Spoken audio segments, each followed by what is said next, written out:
ବର୍ତ୍ତମାନ ରେଲୱେରେ ଯେନ୍ଟାକି group D RRB group D ପୋଷ୍ଟଟା ବାହାରିଛେ। ଯେନ୍ମାନେ ବି ରେଲୱେରେ ଜବ୍ କରବାର୍ ଲାଗି ଚାହୁଁଛନ୍ ଗ୍ରୁପ୍ ଡି ବୋଲେ ସେମାନେ ଏଇ ଭିଡ଼ିଓକେ ଦେଖୁନ୍। ଇନେ କାକାଣା ଡିଟେଲ୍ସଟା ଜାଣ୍ମା। ଆମର୍ ଚ୍ୟାନେଲ୍କେ ନୂଆ ଆଇଛନ୍ ବୋଲେ ସବସ୍କ୍ରାଇବ୍ କର, ଭିଡ଼ିଓକେ ଲାଇକ୍ ସେୟାର କରବାଟା ନି ଭୁଲ୍ବ। ପହେଲା ତ ଦେଖ୍ମା ଆର୍ଆର୍ବି ଗ୍ରୁପ୍ ଡିରେ ଯେନ୍ଟାକି 2024 ଅନଲାଇନ୍ ଫର୍ମଟା ଯେନ୍ଟାକି 32,000 ପୋଷ୍ଟ ଟୋଟାଲ୍ ରହୁଛେ ଗ୍ରୁପ୍ ଡିର।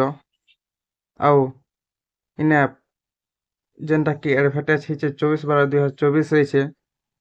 ଆରୁ ଗ୍ରୁପ୍ ଡିର ଟୋଟାଲ୍ ଭେକେନ୍ସିଟା ରହୁଛେ ଆର୍ଆର୍ବି ଗ୍ରୁପ୍ ଡିରଟା 32,000 ପୋଷ୍ଟ ଭେକେନ୍ସି ରହୁଛେ। ରେଲୱେରେ ବହୁତ୍ ଭଲ୍ ଜବ୍ଟେ ଇଟା ଗ୍ରୁପ୍ ଡି। ଯେନ୍ମାନେ ବି ଆପ୍ଲାଏ କରବାର୍ ଲାଗି ଚାହୁଁଛନ୍ ବୋଲେ ଆପ୍ଲାଏ କରି ପକାବ। ନା ଏଜ୍ କାଣା ରହୁଛେ କାଣା ନାଇଁ ସବୁ ଜାଣ୍ମା। ଇନେ ଆପ୍ଲିକେସନ୍ ଫିସ୍ଟା ଦେଖିପାରୁଥିବ ଯେନ୍ଟାକି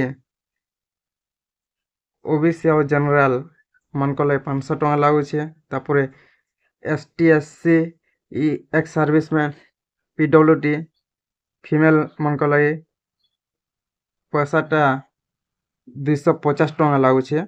ଆଉ ଇଟା ଯେନ୍ ଅନଲାଇନ୍ ପେମେଣ୍ଟଟା ଅନଲାଇନ୍ ମୋଡ଼୍ରେ ହେବା। ତାପରେ ଇନେ ଯେନ୍ 500 ଟଙ୍କାଟା ପେମେଣ୍ଟ ହେବା ଯେତେବେଲେ ଏକ୍ଜାମ୍ଟା ଦେଇଯିବ ସେତେବେଲେ 400 ଟଙ୍କାଟା ରିଟର୍ଣ୍ଣ ହେବା ଏକ୍ଜାମ୍ ସରି ସାରିଲା ପରେ। CBT ଏକ୍ଜାମ୍ ଯେନ୍ଟା କମ୍ପ୍ୟୁଟର୍ ବା ସେଟା ଏକ୍ଜାମ୍ ହେଇ ସାରିଲା ପରେ।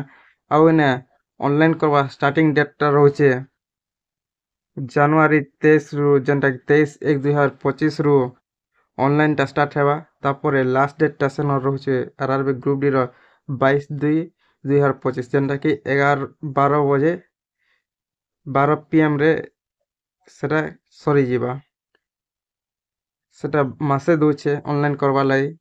ଆଉ ଇନର୍ ଏଜ୍ଟା କେତେ ରହୁଛେ ଦେଖିପାରୁଥିବ 1/7/2025 ତକ୍କେ ଆପଣକେ 18 ଇୟର୍ସ ହଉଥିବାର୍ କଥା। 18 ବର୍ଷରୁ ଲାଷ୍ଟ ଯେନ୍ଟାକି 36 ବର୍ଷ ଭିତରେ ଯେନ୍ମାନଙ୍କର ଏଜ୍ଟା ହଉଛେ ଆର୍ଆର୍ବି ଗ୍ରୁପ୍ ଡିଟା ଆପ୍ଲାଏ କରିପାରବ।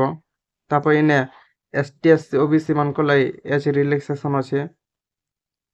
ତାପରେ ଇନେ ଏଜୁକେସନ୍ କ୍ୱାଲିଫିକେସନ୍ଟା ବର୍ତ୍ତମାନ ସୁଦ୍ଧା ନେଇ ଆସ୍ପତାଲ୍ ଯେନ୍ଟାକି 23/1/2025 ରେ ଇନର୍ ସବୁ ଡିଟେଲ୍ସ ଆସ୍ବା।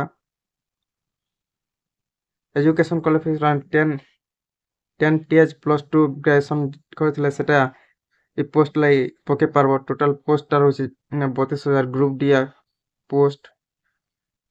ଯେନ୍ମାନେ ବି ଆର୍ଆର୍ବି ଗ୍ରୁପ୍ ଡିରେ ପକାବାର୍ ଲାଗି ଚାହୁଁଛନ୍ ବୋଲେ ବହୁତ୍ ଭଲ୍ ସୁବିଧା ଅଛେ। ଇହାଦେ 32,000 ପୋଷ୍ଟ ବାହାରିଛେ ବର୍ତ୍ତମାନ ଗ୍ରୁପ୍ ଡିରେ ଯେନ୍ମାନେ ପକାବାର୍ ଲାଗି ପକେଇ ପାର୍ବ।